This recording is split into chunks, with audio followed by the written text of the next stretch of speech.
How to establish a profitable outdoor livestock farming. What do you mean by outdoor livestock farming? Yes, beyond the legend of the seeker. To me, this simply means that having or going into livestock farming and allowing your animals or taking them out yourself to go and graze, then at the end of the day, you bring them back home. That is outdoor. They don't eat inside, they eat outside. So a lot of people have already done this. This is historic. This is indigenous way of doing livestock farming. Though a lot of people have criticized this method, but to me, I think there are advantages and disadvantages to whatever that you do. I don't actually believe that method of livestock farming it is actually negative. No, I don't believe in that.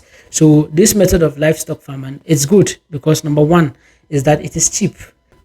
If why do I say it is cheap? Because the feed or what they'll be eating is cheap because you always take them out to go eat. That grass that is outside, you are not paying for it. It is nature. So you always take them out, they go eat, then you bring them back home.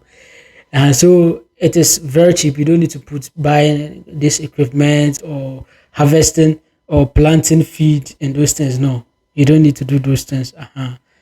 That's number one. Number two is that it is scalable. A lot of people say, oh, this method is not scalable. What if the number increases? But I don't believe so. I believe that you have never observed or seen people do this. That is an indigenous and historic way of doing livestock farming. A lot of people have done it before and a lot of people are still doing it. And they're able to increase the number that they want. So it is scalable. Maybe you have never seen it, but in the northern part of Ghana, we have seen people who are having animals. One man controlling over 1,000 animals. One man controlling over 300, 400 animals, cows, goats, doing all this alone. You can go into the deep side part of Ghana and go and see one full animal with his children controlling over 100 or over 300 cows. And at the end of the day, they come home safely. So if you say it is not scalable, I doubt, maybe I don't understand what you mean. So it is very scalable and you can always increase the number that you want. Number three is that they have strong immune system because these animals, they usually go out, they go out every day, they eat different type of food. And so they are able to eat different type of food and they don't need to run diarrhea or have any problem. But animals that you keep them indoors, they are only used to one type of food or few type of food. The day they eat different type of food, they will be running diarrhea. They'll be running. So the immune system of animals that are allowed, their immune system is very strong and they're able to adapt to any type of food, whether dry food or wet food or whatever food. As far as it is herbivore, it is good for livestock. They can eat it and then you don't have any challenges. That's number three. Number four is that outdoor livestock farming animals, they are very energetic and strong. You see the way chickens, you allow them to be walking around, they are very strong.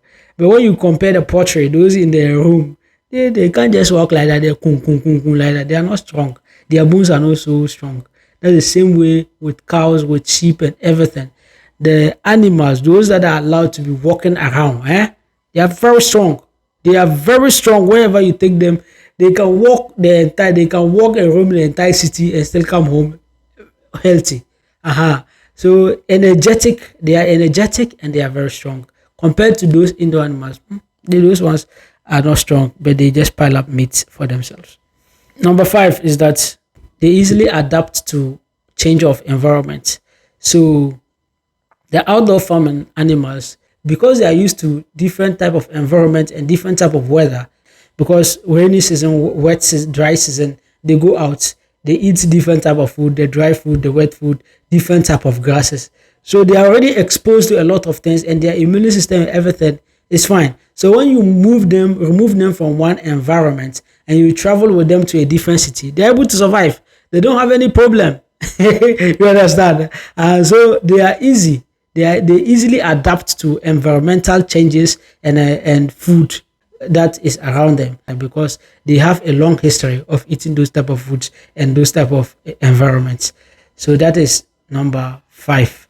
And these few ones are just the advantages of doing outdoor livestock farming. If this is your first time here, kindly subscribe to my YouTube channel, The African Farms and Culture. Salaam alaikum wa rahmatullahi.